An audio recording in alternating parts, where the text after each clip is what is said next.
India is set to host the mega G20 summit later this month. With me is the Chief Coordinator for India's G20 presidency and the former Foreign Secretary of India, Vardhan Shringla, a friend of WION. And so welcome to WION. My first question to you is a very important question, but something that everyone wants to ask as well. What are the preparations? It's just 9 days to go, and we know all throughout the year we hosted so many events across the country, but now just few days left. How does it feel? And if you can talk about the preparations as well. Well, if you are not seeing me very perturbed, it's because preparations for the G20 summit started well earlier, probably 1.5 years earlier. We were already looking at many of the logistical and other aspects relating to the summit. So how do you organize a successful summit? We have to keep in mind that we have never been president of the G20 before.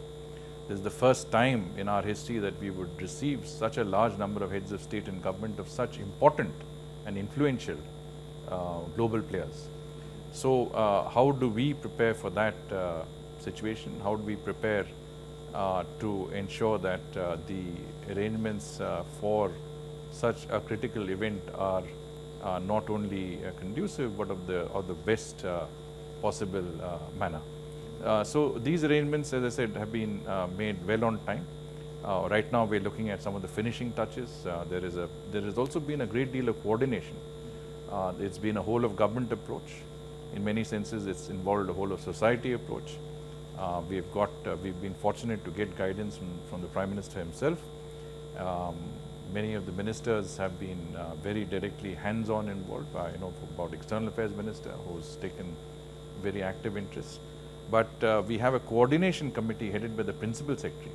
And as you saw yesterday, we had the 9th meeting of the coordination committee, which includes all the important players in that process. The NSA, the Cabinet Secretary, all the important secretaries are part of that process. So there's a great deal of coordination in what is done. And so whichever different aspect or agency of the government is involved, they are co-opted into this process.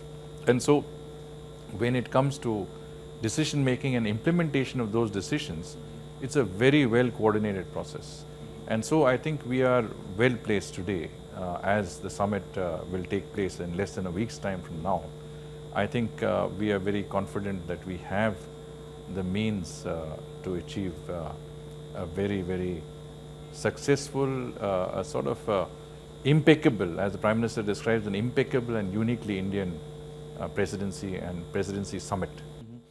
So when it comes to participation, we have seen reports, many leaders have confirmed Russian president is not coming because he's preoccupied, I would say, to use the term. There are reports on China as well. Do you think the absence of two countries will make the grouping G18? What's your view about it? No, I'm not aware of the exact, let's say, attendance in terms of leaders. That's done by the protocol and others who deal with it. But the important thing is that we expect a very large number of leaders of the G20 process. Every country will be represented officially at the G20.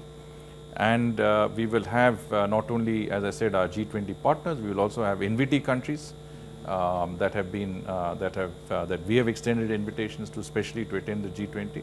We will also have the heads of international and regional organizations like the UN, IMF, World Bank, ASEAN, the African Union.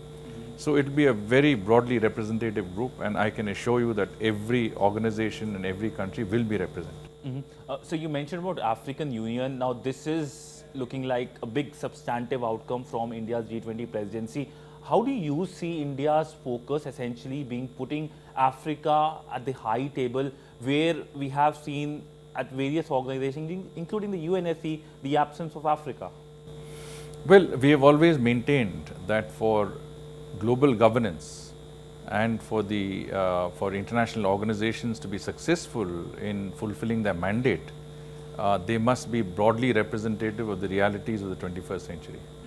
And certainly when we have maintained that position, I think it is important for us to also be able to practice it when possible. And so the Prime Minister's proposal to G20 leaders to include African Union as a permanent invitee in the G20 process, I think is only reflective of our own position that has remained consistent over the years. And we do believe that the African Union, with its 54 members, with tremendous potential for the future, has to be a part of any international governance process, starting with an influential grouping like the G20.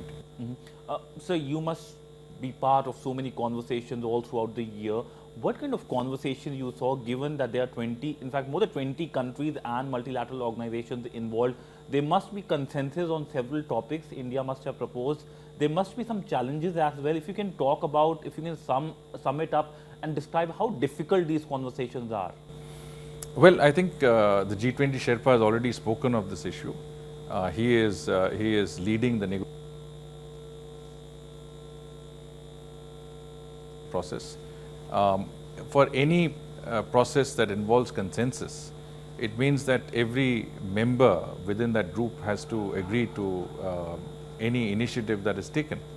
And from that perspective, I think any negotiating process will have its own challenges.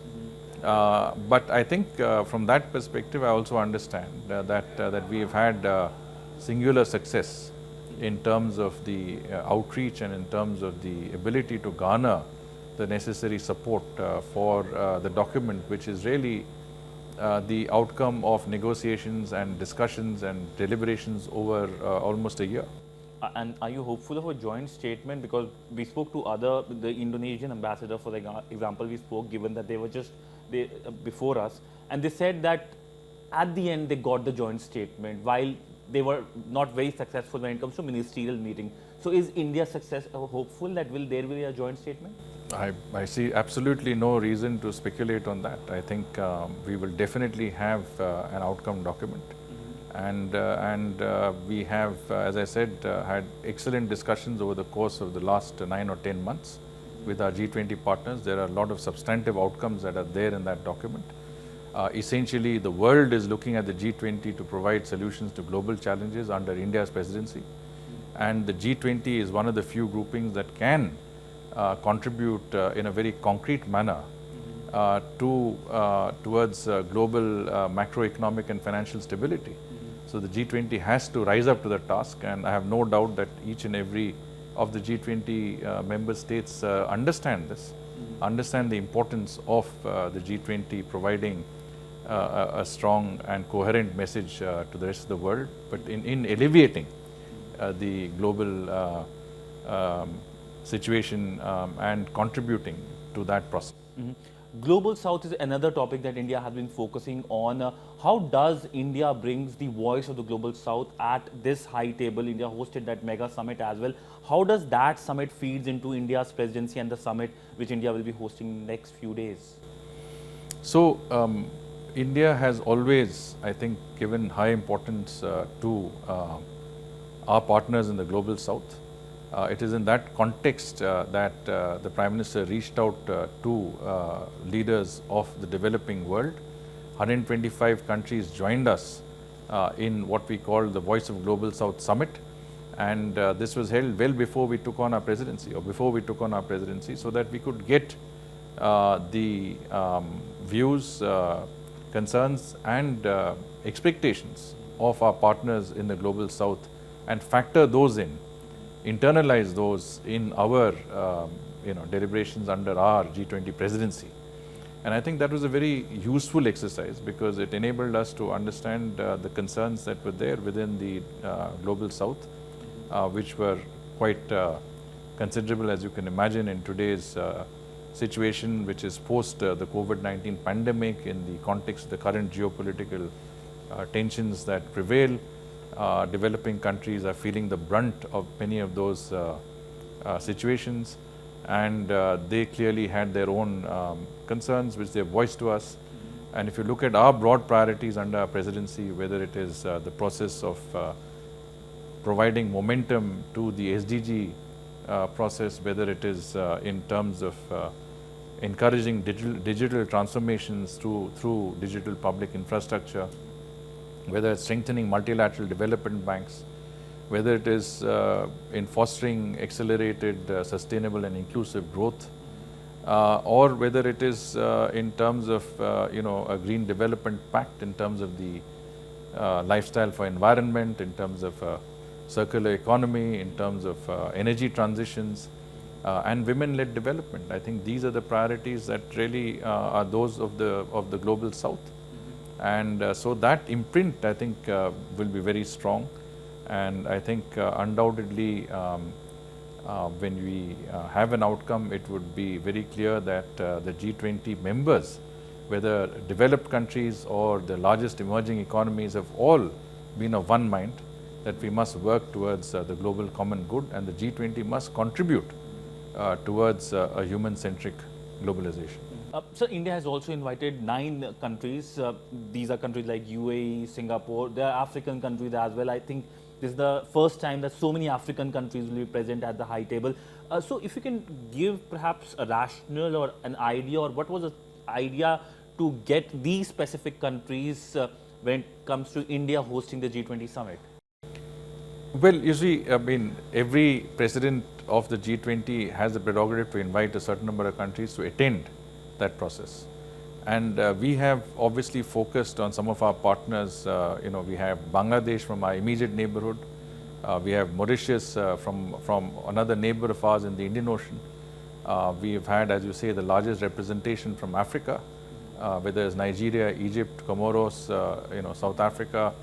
Africa is and Mauritius, of course, well represented in our presidency. We've also included, some of our partners from the Gulf, UAE and Oman. And we've also included the ADB, the International Solar Alliance and the Coalition for Disaster Resilient Infrastructure as international and regional organizations. And I think from that perspective, our presidency has been as inclusive as possible. We've tried to include as many countries in that process. We've also tried to include countries that are not part of the G20 process in our meetings. So wherever a country could contribute to a certain issue that was under discussion, we invited that country. Had an interest, we invited them. We've invited all of our immediate neighbors in many of our meetings. So from that perspective, I think we have tried to make our presidency both representative and inclusive. So my last question to you is, post the G20 summit, how do you see Indian imprint on the global governance and the global architecture, which is now shaping up very fast? Well, if you look at our theme, Vasudhaiva Kutumbakam, it is a philosophy that has always been a part of India to the wider world. And today's context, I think we are applying it in a manner that is very, very relevant to the world we see today. How can we work collaboratively to create a new global order that reflects the concept of one earth, one family, one future? Unless we work together, we are not going to have a future that will be one that we would like to see for our children and grandchildren and future generations. So our appeal to not only our G20 partners but the rest of the world is that follow our example of working for the global common good, whether it's during COVID, whether it's in the post-COVID period. How can we work to use our experience, our achievements, to help other countries to create a world order that is based on greater cooperation and one that I think takes into account the serious concerns of the developing world, the global south. And I think that is the imprint that we would certainly leave behind in the G20. And that imprint which we have, I think, created will also be carried forward by many of our partners, whether it's Brazil or South Africa. And no doubt that legacy will be there to stay.